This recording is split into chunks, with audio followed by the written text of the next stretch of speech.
Alrighty, everybody, what's up? I got the Highway Forever project here again, and we're doing an upgrade in the front suspension.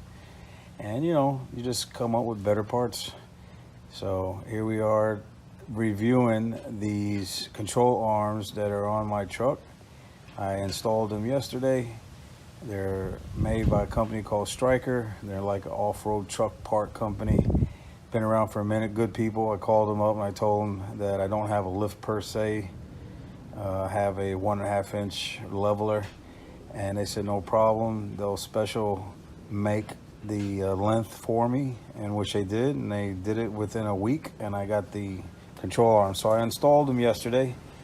I didn't do a video on installing because there's a lot of videos on installing control arms. So here they are. Tell me they don't look badass.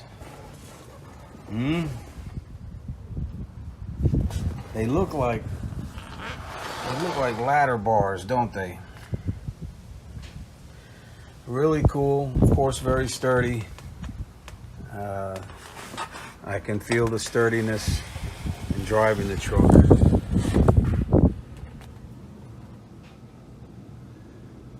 So I just wanted to share it with you guys. I can definitely give my stamp of approval. It's nothing free here. I had to buy them. So this isn't like a paid advertisement. Just want to show you what they look like. They look pretty cool, don't they? All right, so there they are, made by Stryker, S-T-R-Y-K-E-R. Got any questions, comments? Don't hesitate to throw them down there in the bottom. And always remember, if you like my videos, hit that like button and subscribe if you haven't already. Helps to support the channel. All right, guys and girls, take it easy.